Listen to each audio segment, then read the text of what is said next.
Hello everyone. We will start off with the first lecture of the series called as Electric Charges and Fields.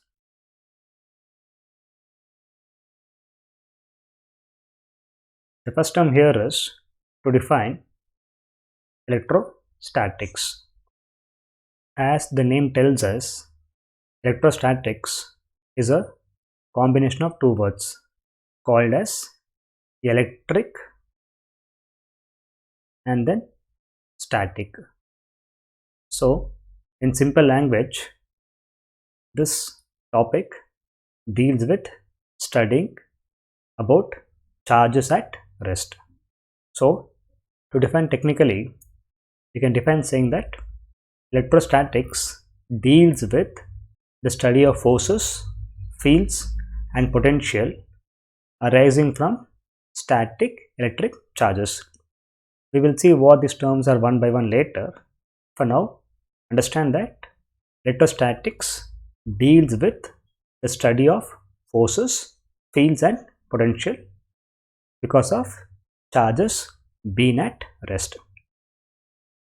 An example is given here where we find that there is interaction between the balloon and the cat's fur. Here, the interaction as visible here is because of static electric charges. There are many such examples around us where we find static electric charges. Sometimes it is seen that people get a kind of a shock when they touch some metal items. Even there is flow of electric charges which was static.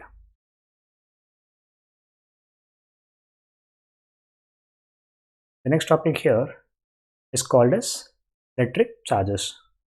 So, electric charge is the fundamental property. It is also called many names. It's called as basic property or intrinsic property. So, electric charge is the fundamental property of a matter due to which it is able to produce as well as experience electric and magnetic effects. That is, there are certain bodies which will have a basic property, and that property is called as electric charge. That property cannot be seen. It is something like mass. So, generally, bodies will have two basic properties. One is called as mass, another property is called as charge. So, we can't see mass and also we cannot see charge. For example, if we look at a brick of certain mass, if we divide the brick into two halves, we get two different masses. If we divide this brick into further half, then we get two more halves. In the same way, if we keep breaking this brick into smaller and smaller constituents, we ultimately end up with molecules, and molecules are broken down into atoms. If we break the atom further, we get a structure where we get electrons, protons, and neutrons. Now, each of these particles will have some mass. If we look at a proton or an electron or a neutron, it has some mass, but we can't see where the mass is present. Rather, we can see only its effect. So, mass and charges are intrinsic properties or basic properties of matter which cannot be seen. Rather, we can feel their effects. The effect of mass is seen as gravitational force of interaction. This is what you learnt in first year. The effect of charge is seen as electric and magnetic effects or magnetic properties. So, it is a fundamental property of matter due to which it is able to produce as well as experience electric and magnetic effects. Now this structure given here is structure of an atom. As seen here, the center of it is called as nucleus. This is not the right diagram because the nucleus is a very small region. Just to get the point that an atom center contains the nucleus, and the nucleus contains protons plus neutrons. Surrounding this nucleus, electrons will be in motion. So this is structure of an atom.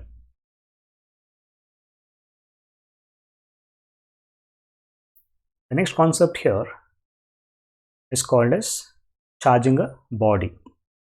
To define this, charging is a process in which electrons are transferred from one body to another body.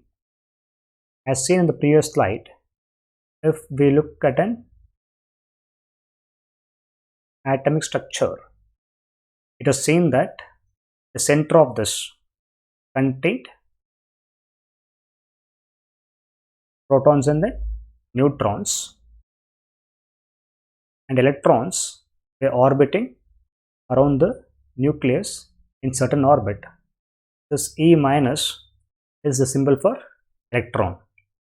It is very obvious that from an atom, electrons can be easily removed, not the protons or neutrons. So whenever the charge flows, it basically means it is motion of the electrons. So charging is a process in which electrons are transferred from one body to another. That is called as charging. If electrons are removed from the body, it becomes positively charged. Keep in mind that every body around us is neutral. Whether it is a table or a fan or a book or a tree, these are always neutral. Neutral means that body contains equal amount of protons and neutrons and electrons, not neutrons. The body contains equal amount of protons and neutrons. For example, you think of a body of a random shape like this. Let this body contain 20 protons. Since the body is neutral, this body also would contain 20 electrons. So this body is neutral. Now suppose we have another body here. This body contains 40 protons and 40 electrons. Both of these bodies are neutral. By some mechanism, by some means, if electrons say flow from this to this body, in this case, suppose if 3 electrons flow from body A to body B, now what we are left with is this body would contain 20 protons plus 17 electrons. This body now contains 40 protons plus 43 electrons. The difference of these two would be 3 extra protons. So this body now contains 3 extra protons. So this body contains more of protons. You all have learnt in high school that protons carry positive charge. This body, which was neutral initially, has become now charged positively. So this body becomes charged positively. Again, if you look at this body has gained extra 3 electrons. So this body becomes charged negatively. So if electrons are removed from a body, it becomes charged positively. If electrons are added to a body, it becomes charged negatively, as seen here. Also, note that if a body gets charged positively, its mass slightly decreases, and if a body is given negative charge, its mass slightly increases. As seen here, now this body has lost 3 electrons. So this body's mass would have decreased by a small amount. The body B has gained some electrons. So the mass of body B would have increased. The mass of electron is very, very small. The mass of electron, it's given as 9.1 into 10 power minus 31 kg. This is a very, very small mass.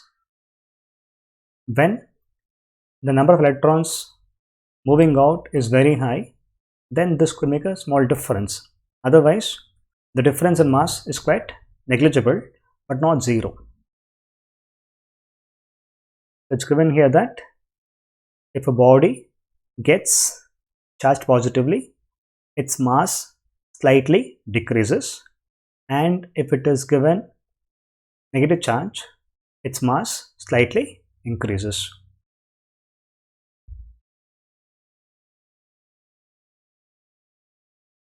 Now, there are some basic facts regarding charge. Charge is a scalar quantity. Keep in mind that physical quantities could be of two kinds. So, physical quantities can be two kinds, called as scalars and vector. Now, scalars are quantities which have only magnitude. Vectors are quantity which have magnitude along with direction. So in this case, charge is a scalar quantity. Its SI unit is coulomb or capital C, and its dimensional formula would be m power 0, L power 0, T power 1 and A power 1. That is because you all might have learnt in high school that current is given as charge by time, or charge from here would be current into time. Recall that current was one of the 7 fundamental or basic units, for which capital A was its dimension. Hence, dimension of this cube would be, there is no mass involved here, so it will be m power 0, L power 0 is only A and T, so T power 1 and A power 1. So dimensional formula for charge would be as given here, T power 1 and A power 1.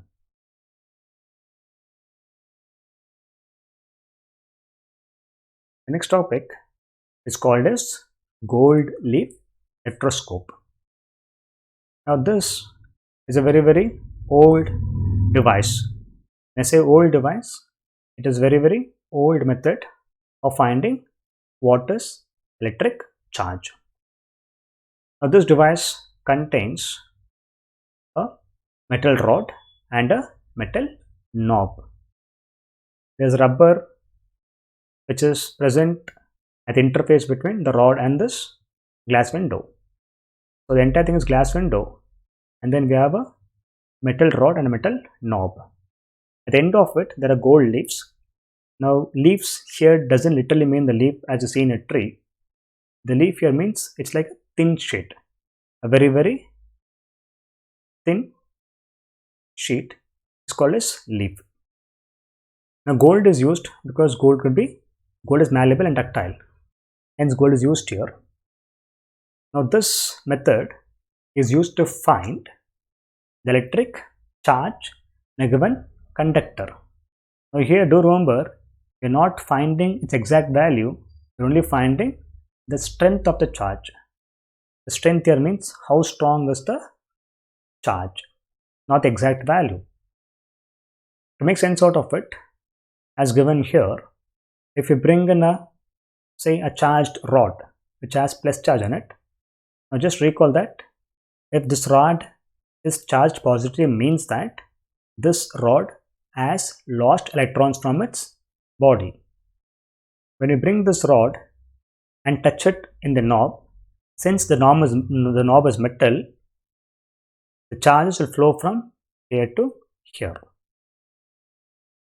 Charges flows from here to here, and then these charges travel through this rod, and when they come to this end, they find two gold leaves.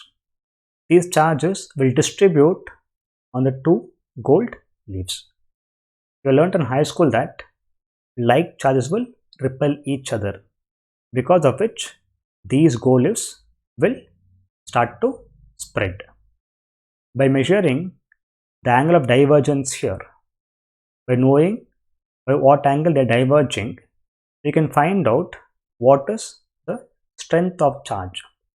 That is, if I bring another rod which is charged similarly, and if the same thing is done here also, then what will happen is, in that case, if the charge here, in the second case, the charge is greater than the first case, then what will happen is that there will be more divergence.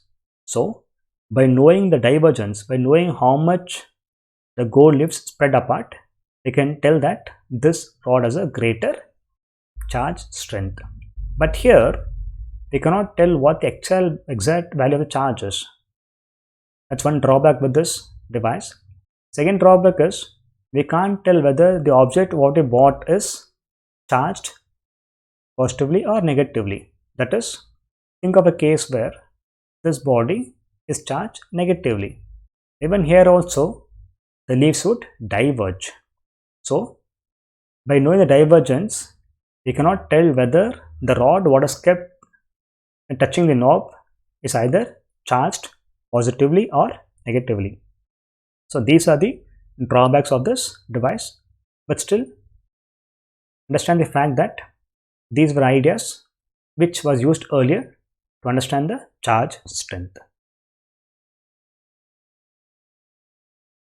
A real device is shown here.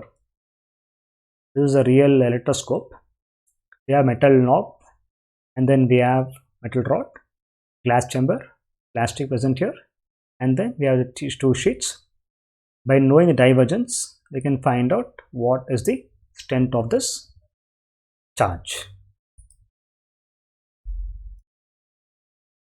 Next topic is conductors. Now do remember that conductors could mean in two sense. In one sense, conductors could mean devices which conduct heat, and also conductors is used in the sense where these conduct electricity. In this chapter, we are dealing with conductors in the sense of electricity. So conductors for us from now on would mean that these are devices which arise or which allow charges to pass through them. So materials which allow electricity. Do remember that charge in motion could lead to current. So the electricity or charges is interchanged here. Materials which allow electricity to pass through them are called as conductors. Again, this is a high school definition. Examples is like earth. Earth is a very good conductor. Human body, animal body, and metals. These are examples of conductors. One point to remember here is charges always remain on the outer surface of the conductor due to mutual force of repulsion. Now, for example, think of a case where we have a body like this. Suppose in this body we are able to put charges. For example, if we are able to put some charges in the body somewhere like this, then what will happen is, since the conductors allow the charges to pass through them, these charges will repel each other. So these charges will try to go as far as possible from each other. It goes like this. This is what happens for the charges. This could come somewhere here. So these charges would come onto the surface, but surrounding this there is air present, and air is a bad conductor, because of which the charges cannot leave the material. Therefore, these charges would be present on the surface like this. So it is given that charges always remain on the outer surface of a conductor due to mutual force of repulsion, or the same as giving charges do not reside inside a conductor. Next point is, distribution of charges depends on the shape of the conductor. That is, the charges may not always have equal separation based on the curvature. That is, if it's a thin edge like this, it's very sharp edged, then there will be more charges accumulated at the sharp edges than at the flat edges. So even though charges spread out and go onto the surface, these charges will not have equal separation. Now, how far they are from each other depends on the body's curvature. A body which has a sharp edge like this, sharp edges, will have a high charge concentration.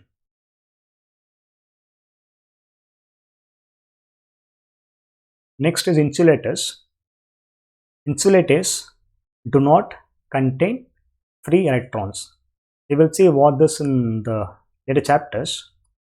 Now, free electrons in simple language, which means these are electrons which are least bound to the nucleus. That is,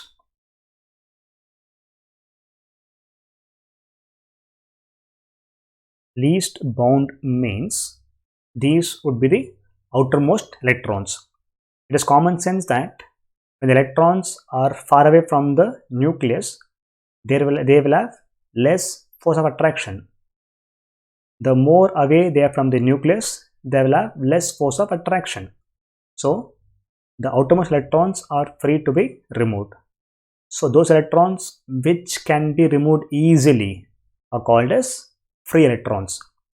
Now these are electrons which would give us current.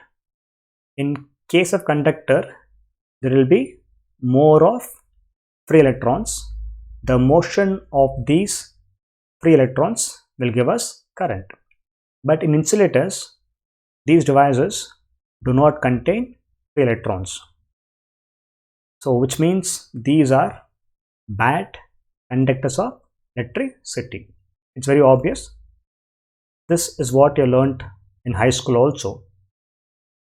There are many examples of these around us, like mica, glass, ebonite, rubber. There are many more such kinds of it. Along with it, there is one more kind of devices called as semiconductors. So we can classify substances or materials into conductors, insulators, and third one is called as semiconductors. We will talk about semiconductors in later chapter. There is a separate chapter on semiconductors alone. We will take it up there. For now, we will stick with these two terms called as conductors and insulators. The last point in insulators is that when an insulator is charged, charges remain localized. That is, they are not conducted away. In the previous case of conductors, we realized that when we put charges somewhere, these charges would try to spread out as much as possible. But in case of insulators, these charges cannot move very far away. That is, they may have a small repulsion, but they do not leave this region. They may move little further away because of repulsive forces, but not to the surface. Even here, the repulsion or movement is negligible. Hence, these charges remain here only. This is called as localized. Localized means they are confined to a given region. That's what is given here. In case of insulators, the charges remain localized. As discussed earlier, we saw that in case of conductors, the conductors in charges would spread as far as possible. In case of insulators, the charges are localized. An example is given here to demonstrate the same thing.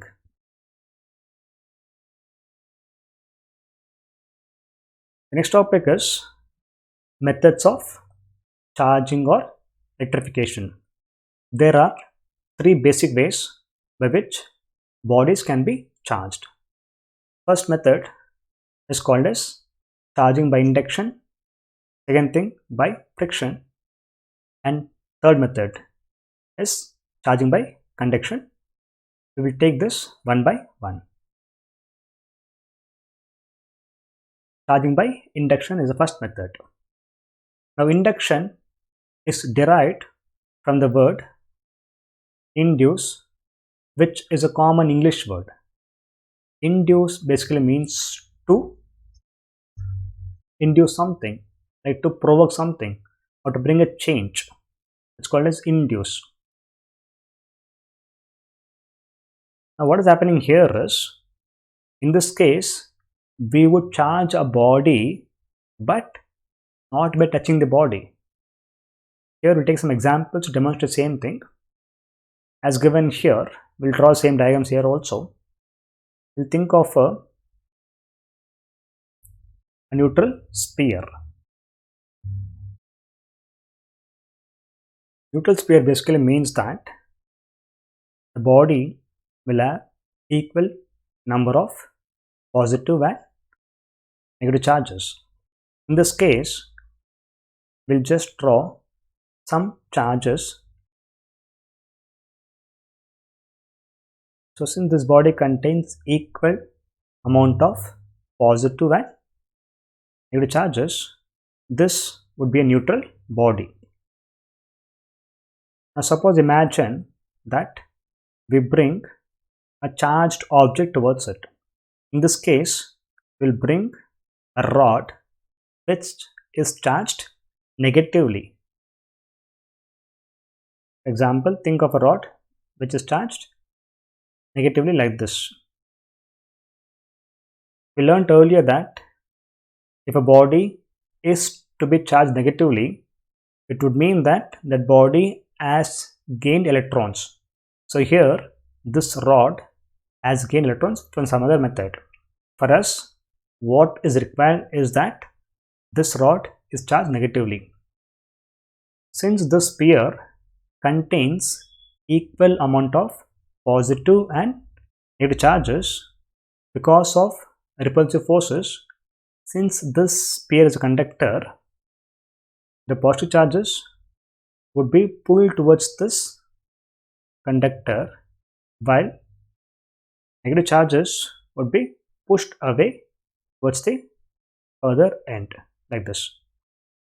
Again, if this rod is removed, it would mean that these charges would again reassemble, and what we get would be this configuration. Keep in mind that even now this body is still neutral only, it has not yet been charged. Suppose if we connect this to, say, earth, the symbol for earthing is drawing lines of decreasing length. This stands for earthing. We'll see why do you do this later chapter. This is called as earthing. Now earth is like a big ocean. A ocean contains huge amount of water. So from ocean, whether we remove some amount of water or add some water to the ocean's volume will not change much. For example, imagine that we remove some 10 buckets of water from Indian Ocean. In that case, its volume will not change much. Or if you remove some water from some other sea and add some 10 buckets of water into Indian Ocean, even then its volume will not change much. So in the same way, you can think of Earth like a ocean. The only difference here is, unlike water, ocean has both kinds of charges. So you can visualize the ocean to be containing infinite number of positive and negative charges. So whether the Earth accepts some electrons or whether the Earth gives out some electrons, still Earth's potential would be zero. I use the word called potential. We will define what is potential in the next chapter. For now, what has happened here is, since Earth is a huge reservoir of charges, the electrons from here will start to flow into the Earth's surface. Since the Earth can take huge amount of electrons without its potential not being changed, these electrons would flow from to the Earth. After this, what happens is, if we still think of the rod present here, electrons have flowed into this Earth. So this body would not contain only positive charges. Electrons have flowed into the Earth's surface. Suppose if we remove this rod and remove the earthing, then what happens is, this plus charge will spread as far as possible. Now this body would contain positive charges. Now this method of charging without touching the object is called as charging by induction. Now what will happen if it's other way around? That is, instead of a rod being negatively charged, what if the rod is charged positively? To understand this, I can take a set of diagrams. Now think of this as a case where this sphere again has equal amount of positive and negative charges. Suppose we bring a rod close towards this metal sphere. Let this rod contain positive charges. Now what will happen is, the charges is positive here. So from this metal sphere, the negative charge would be attracted towards this rod. There will be more of minus charge on this side, and the positive charge would spread out away from this end. It is holding the rod as it is given here. Now even now, the sphere is neutral. Now if we connect it to Earth, this is called as earthing. Now this side has more of positive charge. So in this case, the electrons will move from the Earth's surface. They'll move from here to neutralize this effect. Electrons move from the Earth's surface to neutralize this effect, which means these will be neutralized now. Now what remains is excess negative charge. So even if this rod is removed and earthing is done away with, the sphere contains only negative charge, and these charges would spread away as far as possible. Hence in this case, the body has been charged negatively. So this method of charging without touching the object is called as charging by induction.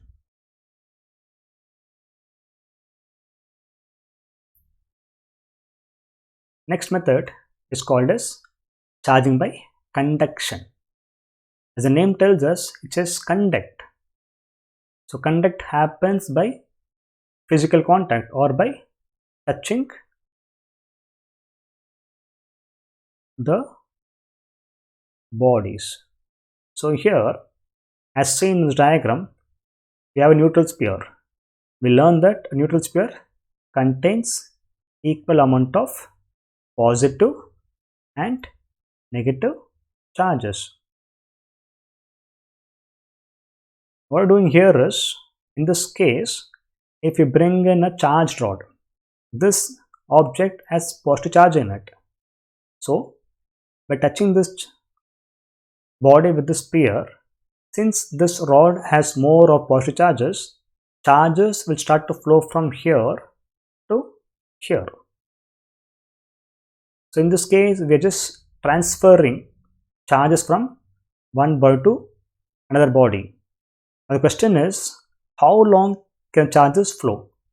The charges will keep on flowing until both the bodies have same potential. Again, we will define what this in the next series. For now, understand that charges will flow as long as there is difference in potential. And after charges stop to flow, if we remove this rod, in that case, this sphere would again positive charges. Hence, it becomes a positive charged sphere. This process is called as charging by induction. The next method is very, very common, which is charging by friction. Now, friction happens whenever two bodies rub against each other. There are many examples given. The most common examples, what you learned in school, is given here. That is rubbing a glass rod with a silk cloth. When you do this, then what happens is the glass rod becomes charged positively and the silk cloth becomes charged negatively. There is no need to memorize these things. Just understand the fact that whenever two bodies are rubbed against each other, then one body becomes charged positively and another body becomes charged negatively. It's obvious from here that since this cloth has become charged negatively, it would mean that electrons have flown from here to here. This is what we learned in the initial slides. One example is given here, rubbing rubber with fur. Same thing happens also. There are many such examples which we see around ourselves, but the basic idea here is that whenever two bodies are rubbed against each other, then those bodies may be charged by friction. There are few examples given here. An example is, say, rubbing a balloon with air. We saw example of this earlier also. Remember the example of a cat. So this balloon would become charged and this would exert a force on the air. Even many times when we comb dry air, we find this kind of approach where sometimes when you comb the air, we hear crackling effects, we hear some sound. That's because of charging by friction only.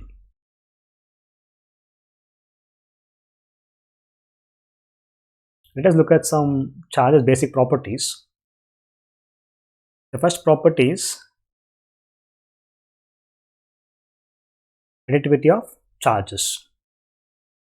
Second property is conservation of charges. Third property is quantization of charges. We will look at this one by one. The first property is called as additivity of charges. It says that in a system of charges, the total charge of the system will be equal to the algebraic sum of charges. Now what it means is that if you have a system, if you have a body of this kind, suppose imagine that if I transfer a charge Q1 from this body, again by some other mechanism I transfer charge Q2, and suppose imagine charge Q3 leaves. For example, charge going out is minus Q3, or other way around. If I am able to add minus Q3 and then say charge Q4, and by some other mechanism charge minus Q5, in this case the net charge of the system, of this body, we call as capital Q, small q, this net charge is equal to algebraic sum, that is just Q1 plus Q2 minus Q3, because Q3 charge negatively, plus Q4 minus Q5. This is called as principle of charges of addition. It is called as algebraic sum, because recall that charges are scalar quantities, so they will add up like normal numbers only.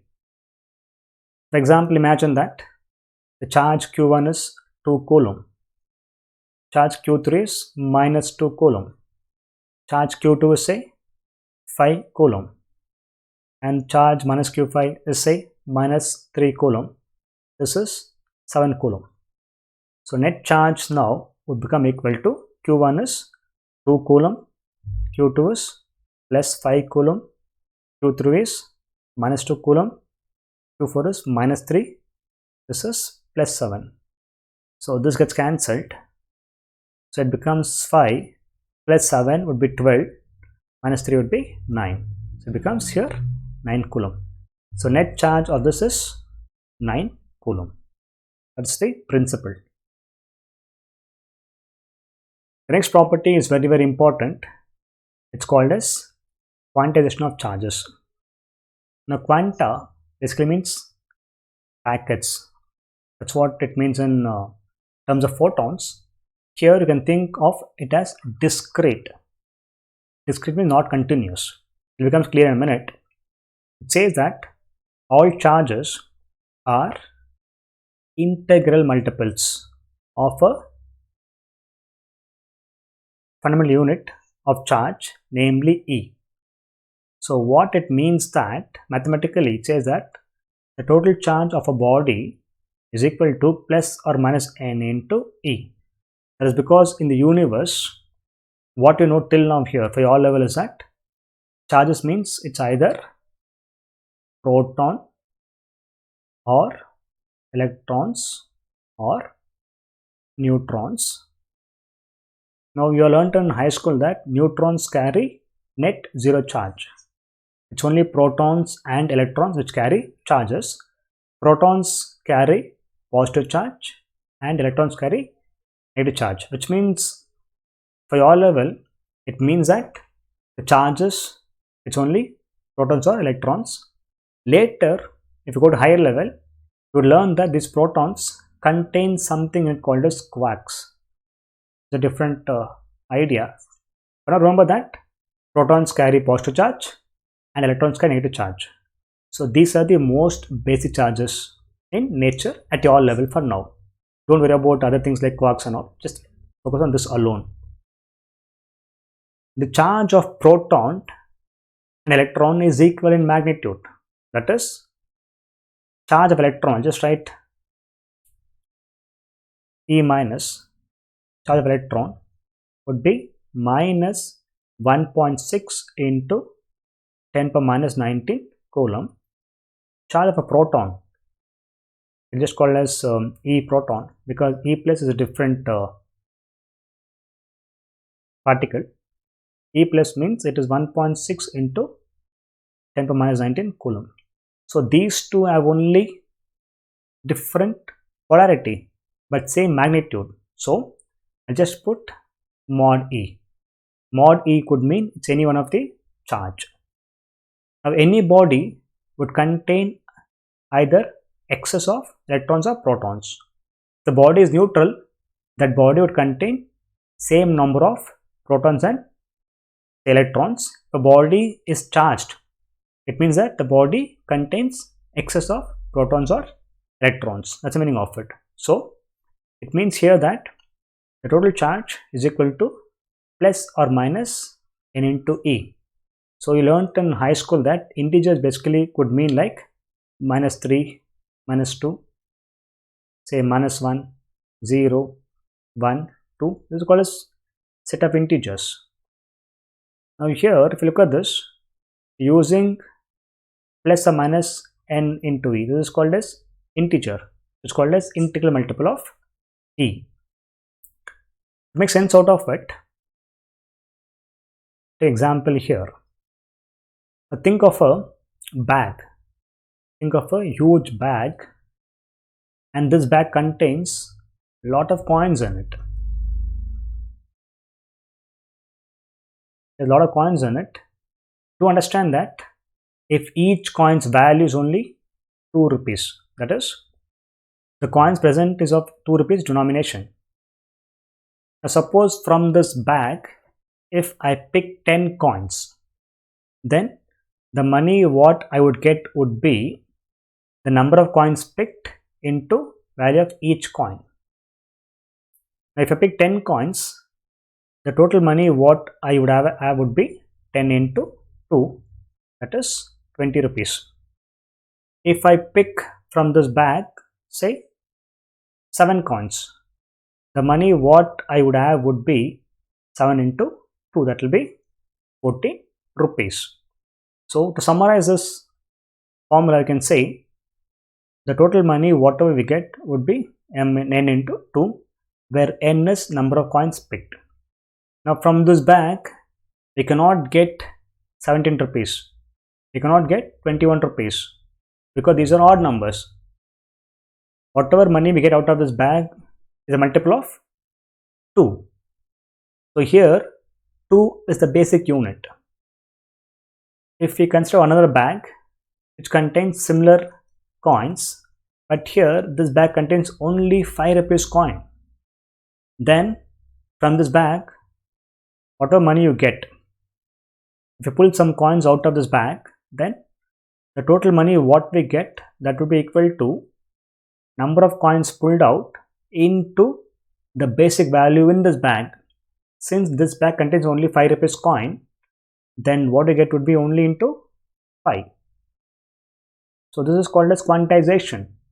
That is, it's either 5 rupees, 10 rupees, or 15 or 20 in this case. We can't get 7, 8 rupees and all. So these are called discrete. It's either this or this or this, not anything between that. That's called as quantization. This is called as quanta.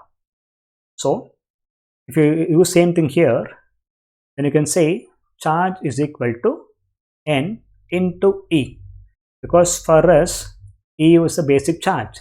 But unlike money, this charge can have two polarities. It's either plus or minus. So we add plus or minus here. This is called as charge quantization.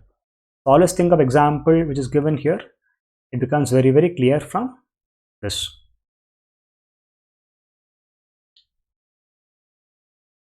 Next thing is what you learned in high school, which is called as law of conservation of charges. Now this law can be defined in many ways. The most simplest way is saying that the total charge in an isolated system remains constant. Other way of telling this is charges can neither be created nor destroyed, but only transferred from one form to another form. So it's given here. So for any system which is isolated, its total charge remains a constant. There are many examples of it. For example, think of charging by induction. There also nothing extra happened. If you recall, we had a sphere, we brought in a charged body, and then we went to the earth. So in that case, electrons, say for example, electrons flow from the earth to, in this case, if you look at this conducting sphere and the earth as a single system, in this case charge remains constant. It's only electrons are flowing from here to here. It's not being created. It's only flowing from earth to the sphere. Or in case of conduction, if you have a body like this, and if you touch with another body, the charges are flowing from here to here. It's not creation, it's only flowing. The entire system, the charge remains constant. For example, imagine that this rod had a charge of 5 coulomb. Now out of this, if some charge flows here, say charge of 2 coulomb flows here, then what remains would be 3 coulomb. So in this case also, the total charge remains constant. That's what is mean given here. One example we saw is charging by induction, and also one example given here is in nuclear reactions, charge remains conserved. You can add a general term here. Even in chemical reactions also, the charge remains conserved. It's only redistribution.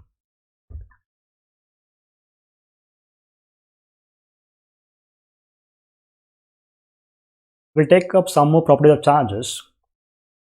One property is mass can exist without charge, but charge cannot exist without mass.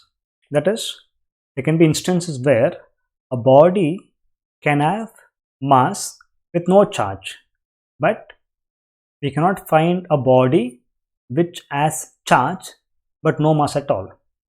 Now, for example, consider the basic charges, that is protons, electrons and neutrons.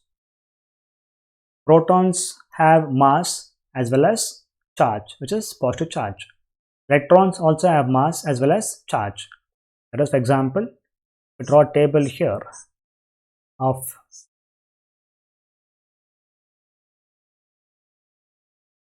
put mass here and charge here. Protons have mass as well as charge.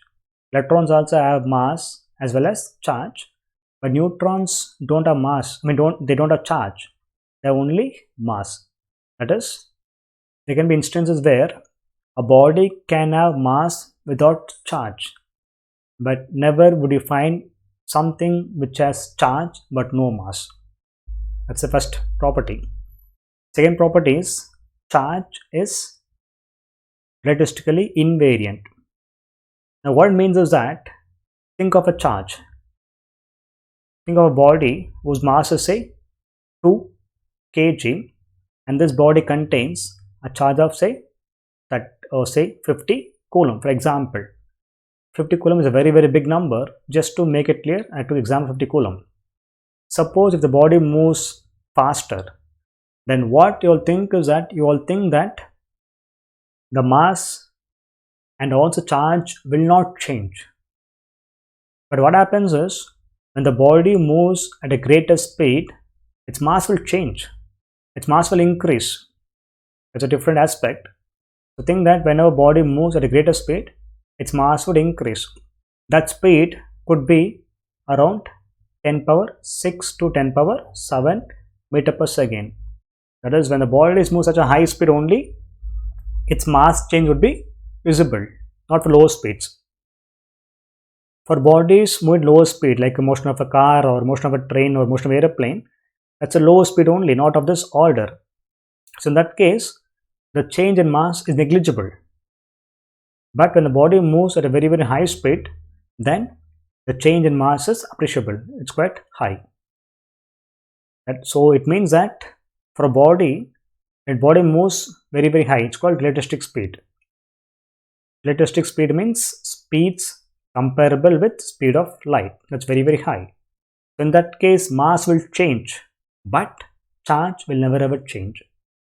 So whether body moves slowly or moves very fast, its charge will never ever change, unlike mass. Mass will increase but not charge.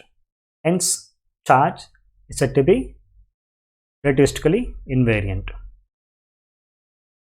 Third property is an accelerated charged particle emits electromagnetic waves. We will see this in later topic. To understand that whenever charge which is accelerated, the charge would lose energy. That energy is in the form of electromagnetic radiations. Again, each of these points will become more clear later topics. So now just understand this also.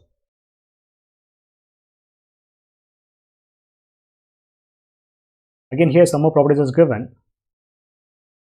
That is, like charges repel each other. It's again you got to learn in high school. And also, unlike charges attract each other. It's again learned in school. Even this property was told earlier also. That is, charges are concentrated more at pointed ends. Example, look at this body here, where the distance between any charge remains a constant, unlike here. Look at this. If we look at this distance, there is charges farther away compared here. So when charges are close by, that is when the body has a higher curvature, it is more sharper. In that case, it will have more charge concentration. Even the diagram 3 tells the same thing.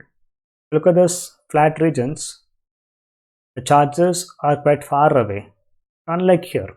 Look at this or this region, since it's pointed, it will have more charges. That's the reason that every building will have a conductor like this, so that it will pull more charge into itself to prevent lightning to strike the building. It's called lightning rods. It will be sharp. It will be having sharp points. To summarize what we learned earlier, we'll take up a few examples. Example 1 says, calculate the number of electrons to be removed from a body to charge it to 1 microcoulomb. As I told you, 1 coulomb is a very big unit. So generally, you will use some multiples of it. So it like 1 millicoulomb, it's 10 power minus 3 coulomb, 1 microcoulomb, that is 10 power minus 6 coulomb, or 1 nanocoulomb, which is 10 power minus 9 coulomb. So in most cases we find it's either a millicoulomb or microcoulomb. In some cases even this also could be used. Which here 1 microcoulomb. So question says, calculate the number of electrons to be removed from the body. If you have a body like this, we learned in the first 2 slides that if electrons are removed from the body, in that case the body becomes charged positively. The question says, find the number of electrons to be removed from a body to charge it to 1 microcoulomb. So Q is equal to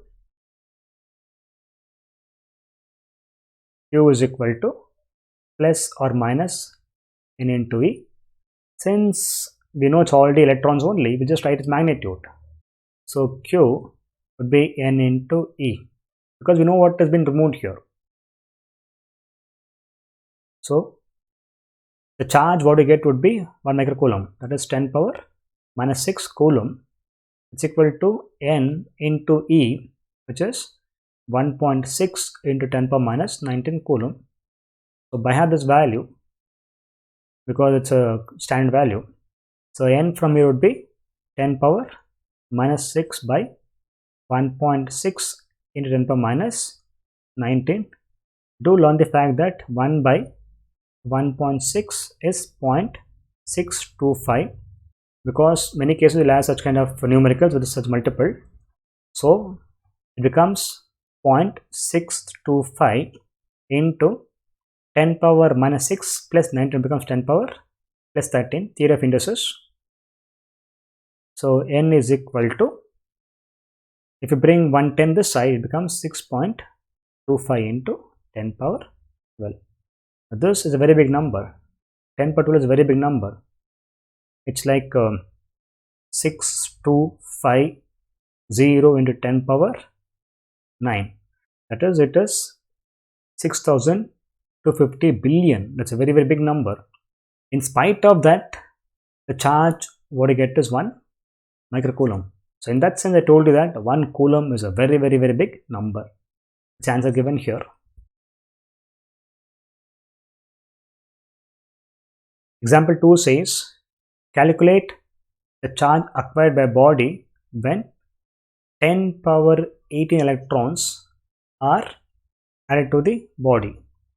in this case, if you look at a body, electrons are added to the body.